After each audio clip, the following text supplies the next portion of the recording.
Parents often find themselves at a crossroads when it comes to understanding and managing the changing dynamics with their teens, especially during those crucial morning hours when the challenge is to get them up and out the door for school.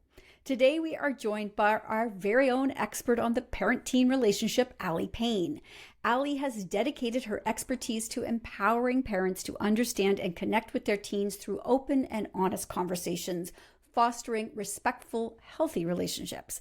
Aly, this is one thing that is going to drive parents crazy this month. So let's get into it. Oh, it is like the back to school nemesis that has parents already like reaching for whatever their coping skill is, because this is Herculean, this one. Yeah. So thank you so much for having me, because I do think this is so, I mean, if your teen is anywhere from 13-ish, all the way to perhaps they're living with you for university or college. So we're talking early adulthood, as well, because their brain is the same. So quickly, I want to explain why this happens. As part of the adolescent brain development, their circadian rhythm flips up to 2 hours. So if your child normally went to bed at 10, they'd have difficulty falling asleep until about 12. They also have extraordinary difficulty waking up at 6, 6:30, 7 to get to school, which is the bane of my existence. And yes, there are studies on making school times later for junior and senior high, and the success rates are fantastic. And yet, anyway, we won't get into that because we can't change that right here, right now. So there is strategies. Here's a couple of the top strategies that I use. Number one, you've got to support healthy sleep habits, which are extraordinarily difficult, I understand, but limiting access to Wi-Fi and apps that are keeping them up all night and stimulating their brain so they have difficulty falling asleep until 3 and 4 a.m. is not helping. So rather than, drop the gauntlet, just let them know we understand this is difficult.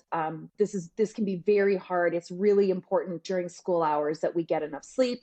And they'll say, well, I can't get to sleep. Well, yes, because your brain's been trained that way. So we're going to have to turn the internet off at about 11 or midnight, and it still might take a while, or give them access to meditation or apps or calming, things like that.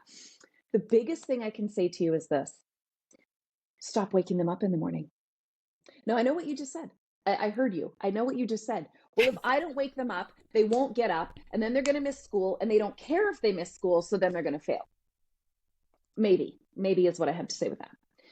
Every parent I've ever worked with who is so over the edge of waking, this constant, exhausting, frustrating morning routine of waking their teen up, every day you say to your teen, I'm so tired of this. You've got to get yourself up in the morning.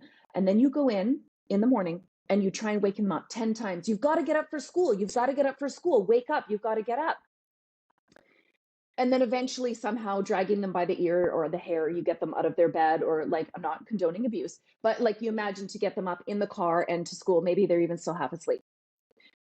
Why would your teenager take the responsibility of waking up when your words don't match your actions and you keep waking them up? This is such a good point, Aly, but I cannot tell you how difficult this is to do. Yes, it is.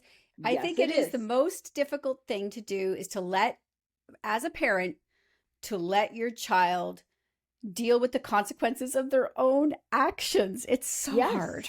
It is so hard. It is so hard because we are trained that parenting is morality. And so if our child is late or misses school, we get shaming messages home from the school. I just want to say that's not okay either.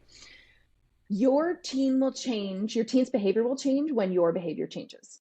And that is a sad and very harsh truth. But it's also a very empowering one.